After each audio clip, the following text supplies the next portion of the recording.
अब देखिए हम एलसीएम और एचसीएफ के क्वेश्चन करने वाले हैं। ना तो आपको एलसीएम निकालना और ना ही आपको एचसीएफ निकालना है। जब छोटी से छोटी कहता है तो एलसीएम निकालना होता है, जब बड़ी से बड़ी कहता है तो एचसीएफ निकालना होता है। आपको आंसर चाहिए ना 5 से 10 सेकंड में निकाल सकते हैं, कोई भी क्वेश्चन हो। देखिए पहला क्वेश्चन आपसे आरआरबी जेई 2019 में पूछा गया है, सेकंड्स में कर सकते हैं।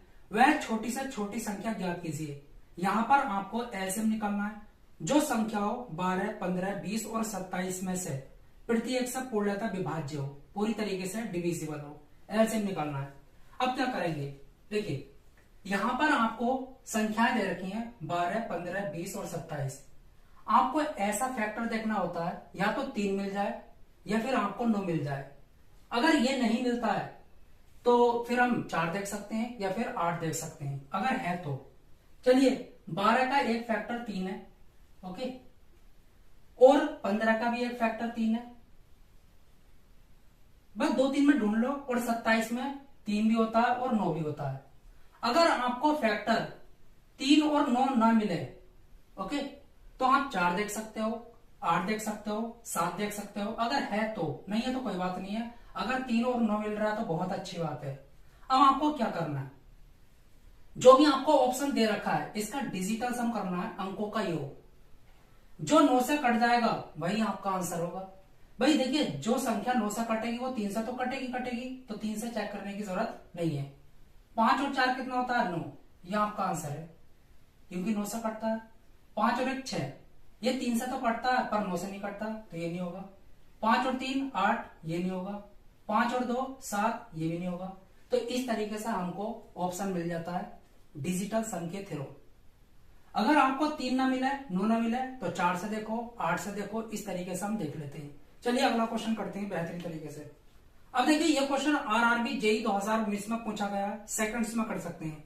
वह छोटी से छोटी पूर्ण घन संख्या ज्ञात कीजिए। यहां पर आपको परफेक्ट क्यूब निकालना है, जो 2, 3, 4 और 6 से पूर्णतः विभाज्य हो, पूरी तरीके से डिवाइड हो। अच्छा फैक्टर क्या होते हैं, जो उस संख्या को काट दे, वही फैक्टर कहलाते हैं।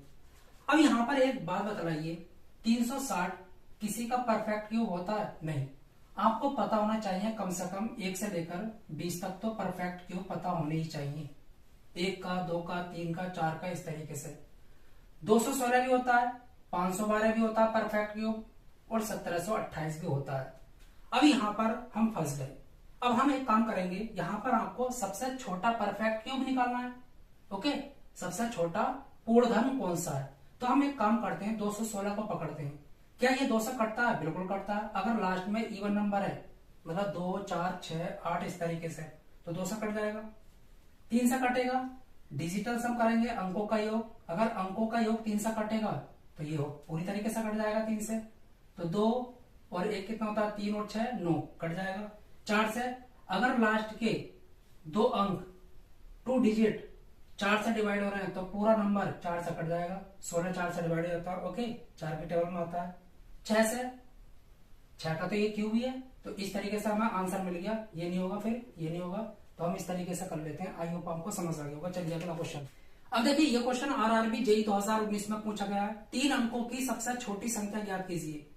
3 अंक की है सब, ओके, जो 12, 15 और 20 सब पूरी तरीके से विभाज्य है, पूरी तरीके से डिविजिबल है। अब यहां पर देखिए 12 में एक फैक्टर 3 होता है, इसको पकड़ो। 3 और 9 को पकड़ने की कोशिश करो, अगर है तो। नहीं है तो 4 को पकड़ो, 7 को पकड़ो, जो भी आपका मन करे, 8 को पकड़ो। 15 में भी 3 होता है, बस ज्यादा में नहीं देखना होता, 2 3 में देख लो, बात खत्म।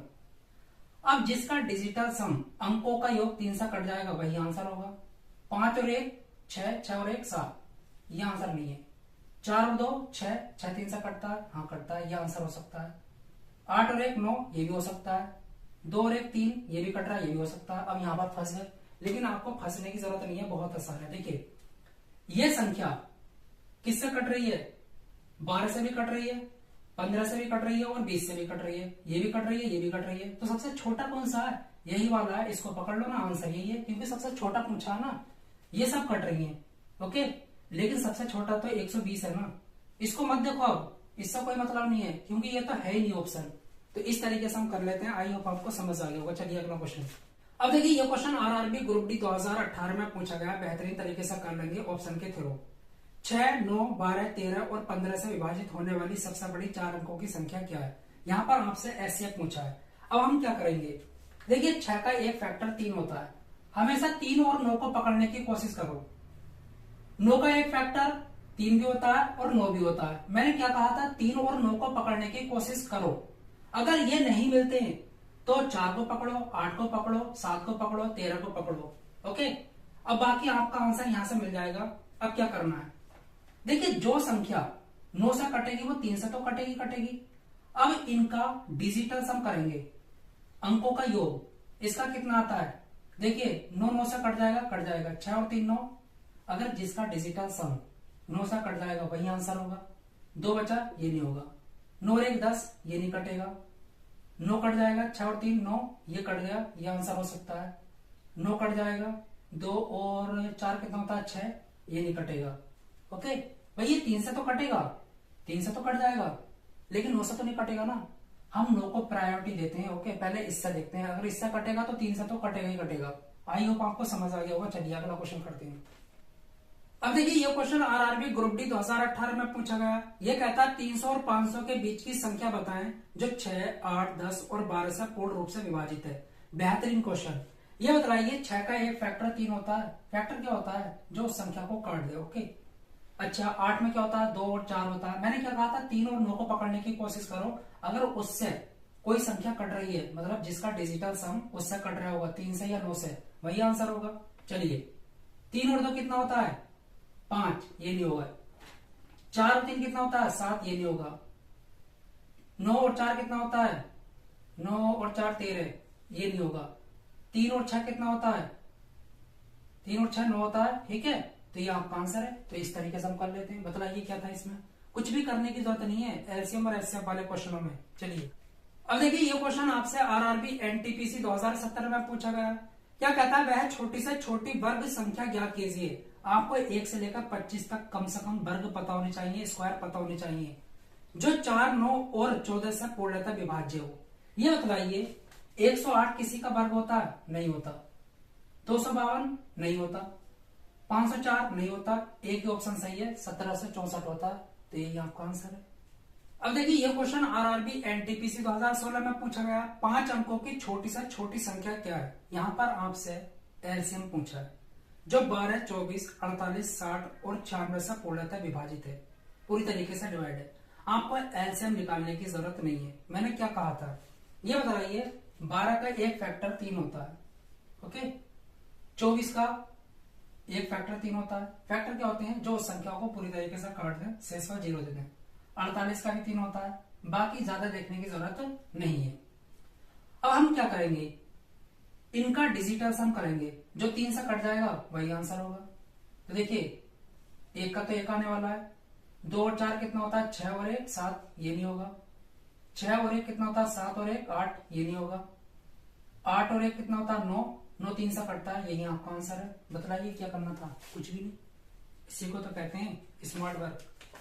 अब देखिए यह क्वेश्चन आरआरबी एनटीपीसी 2016 में पूछा गया है। वह छोटी से छोटी संख्या ज्ञात कीजिए। यहाँ पर आपको एलसीएम निकालना है, जिसे 10, 15, 20 तथा 25 से विभाजित करने पर प्रत्येक मामले में शेष 3 बचता है। अगर आपको ऐसा क्वेश्चन मिले ना कि शेष बचता है, तो एक काम करेंगे, उस शेष को ऑप्शन में से घटा लेंगे।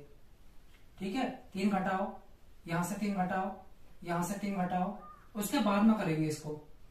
यहां से मिलेगा 297, ओके, यहां से मिलेगा 300 और यहां से मिलेगा आपको 303 और यहां से मिलेगा आपको 306।